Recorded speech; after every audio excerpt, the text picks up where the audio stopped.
Hello student, welcome to YouTube study. आज की इस वीडियो में यूपी बोर्ड कक्षा 12 के बच्चों के लिए हिंदी का महत्वपूर्ण वीडियो है। आज की इस वीडियो में देखिए हम बताएंगे आपको 5 महत्वपूर्ण निबंध जो कि बोर्ड एग्जाम में 100% यही आएगा ऑप्शन देखने को। तो इस वीडियो को तुरंत लाइक करके अंत तक देखिए क्योंकि आपके पास समय बहुत ही कम है। 24 मार्च को एग्जाम है, आपको निबंध 9 नंबर का पेपर में आता है, तो 9 नंबर इस वीडियो में आपको पक्का कर देंगे। 100% इस वीडियो को पूरा अंत तक देखते हैं तो आपको कहीं भी खोजना नहीं पड़ेगा कि कौन सा महत्वपूर्ण है, और इस वीडियो में आपको निबंध लिखने का सही भी तरीका बताने वाले हैं। तो वीडियो को अंत तक देखना होगा। चैनल पर नहीं तो सब्सक्राइब कर लीजिए क्योंकि नेक्स्ट डे से इंग्लिश की तैयारी यहाँ पे होने वाली है। देखिए, सबसे पहले नंबर कक्षा 12 के बच्चों के लिए हिंदी का है, और इस बार मेरा टारगेट है कि ऑल सब्जेक्ट में आपको 90 प्लस मतलब 90 से अधिक स्कोर कराना। ठीक है, निबंध लिखते समय मतलब निबंध लिखने का सही तरीका क्या है, ऐसे लिखना है कैसे, तो आज की इस वीडियो में हम बताएंगे। बहुत सारे बच्चे को मालूम नहीं चलता है कि निबंध में कौन कौन सी हेडिंग डालते हैं। सबसे पहले निबंध लिखते समय यह हेडिंग, जो कौन सी हेडिंग है यह कभी मत छोड़ना। मतलब कि निबंध में एक ऐसी हेडिंग है जिसको नहीं छोड़ना, अगर छोड़ते हैं तो आपका आधा नंबर कट जाता है। आधा नंबर मतलब 9 नंबर का है तो आपका 5 नंबर मतलब 4.5 ही नंबर मिलेगा। तो कौन सी हेडिंग है तो पूरा देखिए।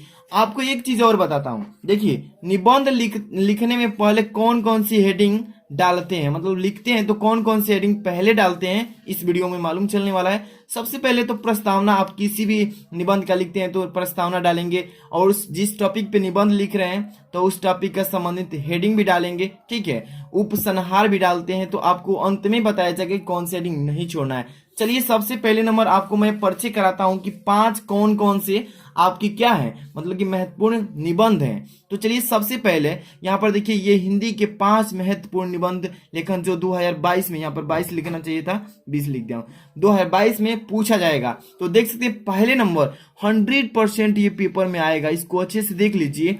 संक्रामक रोग का कारक, संक्रामक रोग का कारक यानी कि कोरोना वायरस। कोरोना वायरस तो मैं गारंटी कर रहा हूं कि आपको पेपर का जो आएगा पेपर, उस पेपर में आपको ऑप्शन जो रहेगा कि इतने टॉपिक दिया रहेगा उसमें से किसी एक पर लिखना होगा। तो आपको देखिए यहाँ पर VIP सेलेक्ट करके लाया गया है। Very most important question corona पर आपको पेपर में देगा, जरूर देगा 100%। इसके बाद दूसरा नंबर आपका है, यहां पर देख सकते हैं पर्यावरण प्रदूषण। पर्यावरण जो प्रदूषण है, समस्या एवं समाधान, इस पर आपको 100% पेपर में पूछा जाएगा।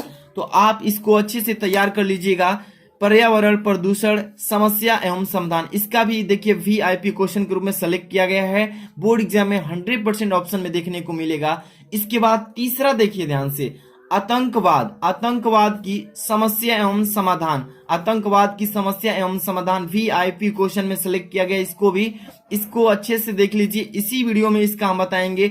आतंकवाद की समस्या एवं समाधान काफी मोस्ट इंपॉर्टेंट है, 2022 के बोर्ड एग्जाम के ऑप्शन में आपको देखने को मिलेगा। इसी पर इस वीडियो में हम निबंध बताएंगे। इसके बाद देखिए यहाँ पे 4 नंबर, मेरे प्रिय कवि तुलसीदास। हर एक क्षेत्र से टॉपिक को आपको दिया जाएगा, ये नहीं कि एक ही से रिलेटेड सभी कुछ दिया जाएगा। तो आपको दिया जाएगा कि मेरे प्रिय कवि तुलसीदास जी के बारे में आप जी इसका निबंध लिखिए। Very very most important question ये निबंध है, इसको तैयार कर लेना। इसके बाद आखिरी है आपका 5वां, कौन सा है तो देख सकते हैं भारत में जनसंख्या वृद्धि की समस्या। भारत जो है हमारा देश, इसमें लगभग 130 से ऊपर करोड़ जनसंख्या आबादी हो चुकी है, और ज्यादा जनसंख्या में भारत में हमारा है, इसलिए हमारे यहाँ हर एक तरह का समस्या उत्पन्न हो रहा है।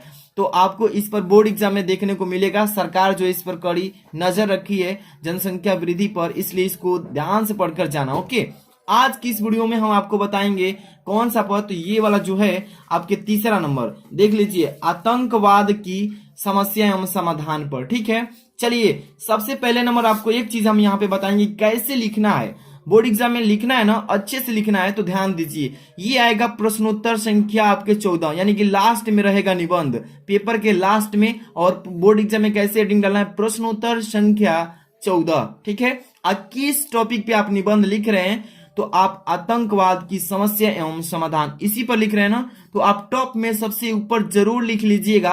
ठीक है, कि हम इसी टॉपिक पे निबंध लिख रहे हैं। अब सबसे पहले नंबर प्रस्तावना।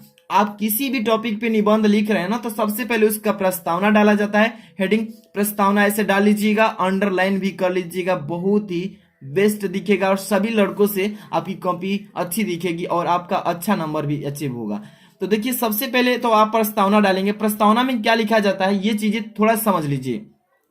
प्रस्तावना में जिस भी टॉपिक पे आप निबंध लिख रहे हैं, मान लीजिए कि आतंकवाद की समस्या एवं समाधान इस पर लिख रहे हैं ना, इसके थोड़ा सा निचोड़ जो भी इसके मूल चीजें हैं, निचोड़ है, उसको इसमें प्रस्तावना में डालते हैं। जैसे कि आतंकवाद की समस्या एवं समाधान में प्रस्तावना लिखेंगे कि मनुष्य भय से निष्क्रिय और देखिए पलायनवादी यानी कि बन जाता है। ध्यान समझते चलिए, एक एक चीज को आप बनाकर भी लिखेंगे तो कोई दिक्कत नहीं है। जिस भी बच्चे को निबंध नहीं लिखने आता है तो ट्रिक बताऊंगा अभी अंत में, ठीक है। देखिए मनुष्य भय से निष्क्रिय और पलायनवादी बन जाता है, इसीलिए लोगों में भय उत्पन्न करके कुछ असामाजिक तत्व अपने नीच स्वार्थों की पूर्ति करने का प्रयास करने लगता है, ठीक है। तो ये है आपका थोड़ा सा प्रस्तावना में लिखा जाता है, ज्यादा नहीं लिखना है। आपको मैं बता दूं कि आप देखिए पृष्ठ मतलब कि 2 पेज में लिख देंगे ना, 2 पेज यानी कि 1 पेज का मतलब होता है इधर भी और उधर भी, 1 पेज उधर, मतलब कि आप मतलब 1.5 पेज में लिखेंगे और साफ साफ जगह देकर स्पेस सुंदर से, तो आपको 9 नंबर पहले ही एग्जामिनर दे देगा 100%।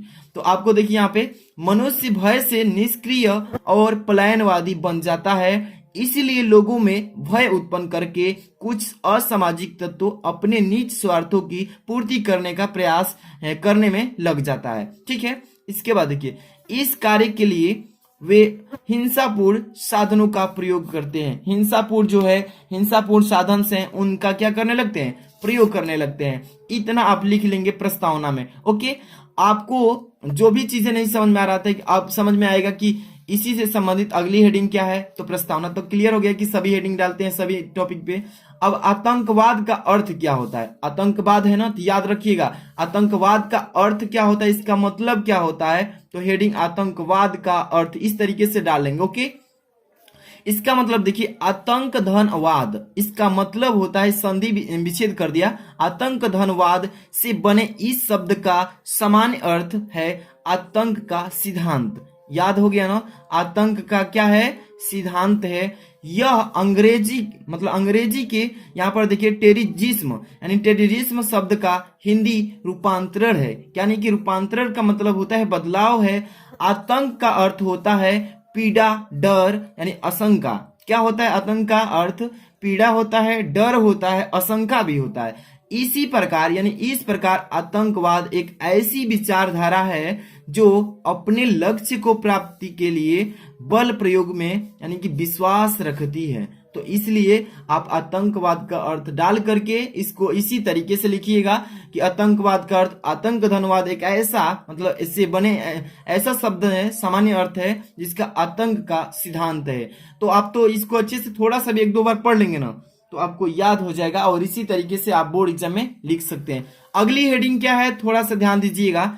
आतंकवाद एक विश्वव्यापी समस्या है। देखिए आतंकवाद जो है अपने ही देश में नहीं है, आपको विश्वव्यापी मतलब पूरा विश्व में छाया हुआ है ये समस्या। तो इस हेडिंग को अच्छे से तैयार कर लेना कि आतंकवाद एक विश्वव्यापी समस्या है, यानी कि विश्व में ये समस्या छाई हुई है। इस पर क्या लिखेंगे कि आज लगभग समस्त विश्व, देखिए आज लगभग समस्त मतलब होता है पूरा विश्व में आतंकवाद सक्रिय है। सक्रिय मतलब कि एक्टिव है, अभी भी जारी है, ठीक है। अब देखिए ये आतंकवादी समस्त विश्व में राजनीतिक स्वार्थों की पूर्ति के लिए यानी कि सार्वजनिक मतलब होता है सभी लोगों के पास हिंसा और हत्याओं का सहारा ले रहे हैं, ठीक है, सहारा ले रहे हैं। इसके बाद देखिए भौतिक दृष्टि से विकसित देशों में तो आतंकवाद की इस प्रवृत्ति ने मतलब विकराल रूप ले लिया है। विकराल मतलब भयानक रूप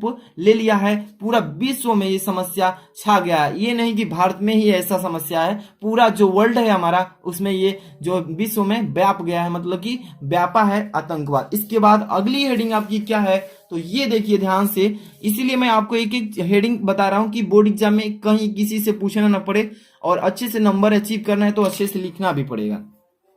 अगली हेडिंग है भारत में आतंकवाद। देखिए अब भारत में आतंकवाद के बारे में थोड़ा सा लिख देना है कि हमारे भारत में आतंकवाद की समस्या कैसे कैसे उत्पन्न हुई है। चलिए भारत में आतंकवाद हेडिंग याद हो गया। चलिए देखिए स्वाधीनता के पश्चात स्वाधीनता के पश्चात भारत के विभिन्न भागों में अनेक आतंकवादी संगठनों द्वारा आतंकवादी हिंसा फैलाई गई है।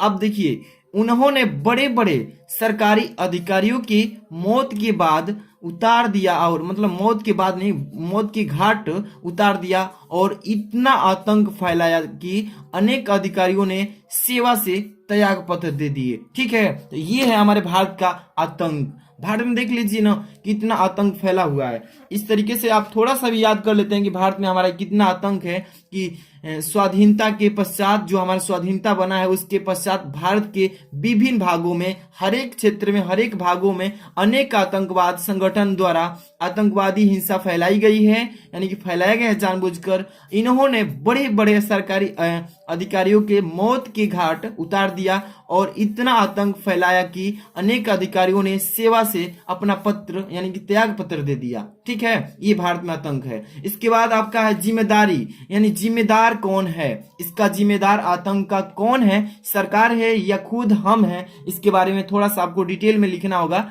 ये भी हेडिंग तैयार करके रखना, जिम्मेदार कौन, क्वेश्चन मार्क। अब देखिए, आतंकवादी गतिविधियों के गुप्त और अप्रत्यक्ष रूप से प्रश्रय देने वाला अमेरिका भी अनंततः अपने खोदे हुए गड्ढे में गिर गया। क्या हो गया, खोदे हुए जो भी गड्ढा खोना था दूसरे के लिए, वो खुद ही उसी में वो भी क्या हो गया, गिर गया। दूसरे के लिए साजिश किया लेकिन वो उसी जाल में फंस गया। अब देखिए, शहर न्यूयॉर्क में 11 सितंबर 2001 को वर्ल्ड ट्रेड टावर पर आतंकवादी हमला हुआ। तो इसका जिम्मेदार कौन है, इसका जिम्मेदार खुद ही है, जिसने बनाया है दूसरों के लिए, ठीक वही उस जाल में फंस गया, तो खुद ही जिम्मेदार है, दूसरा कोई नहीं है।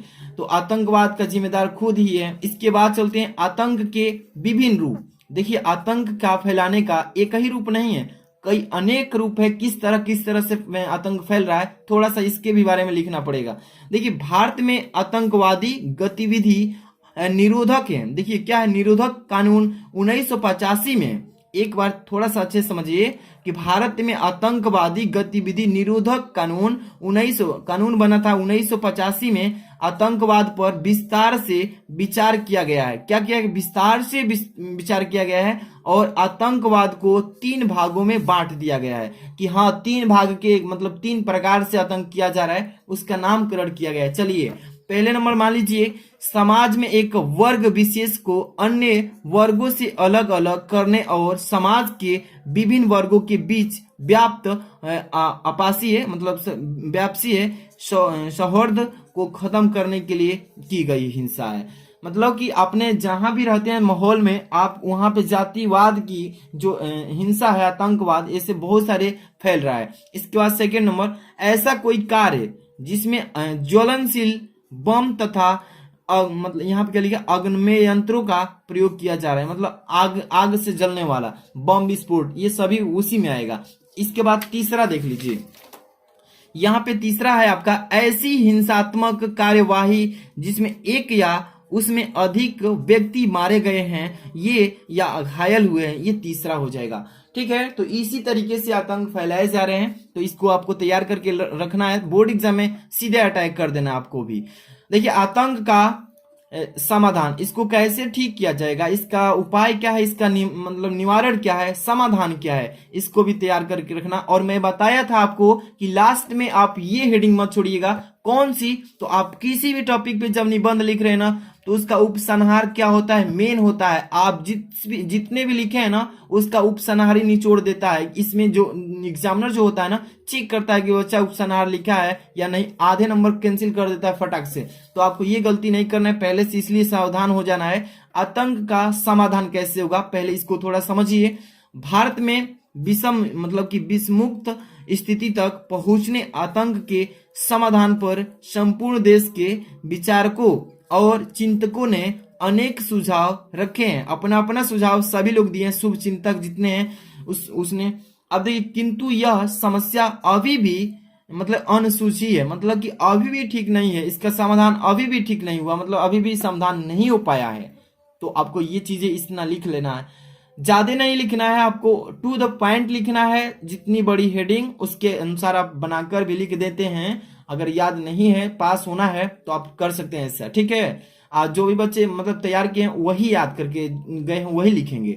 आगे देखेंगे उपसंहार, इस आतंकवाद का समस्या का उपसंहार क्या है, तो देखिए ध्यान से, यह एक विडंबना ही है, यह जो है ये विडंबना है, क्या है, बनाया गया खुद का रचा हुआ विडंबना है कि महावीर बुद्ध, गुरु नानक और महात्मा गांधी जैसे महान पुरुषों की जन्मभूमि पिछले कुछ दशकों से सबसे अधिक अशांत हो गई है।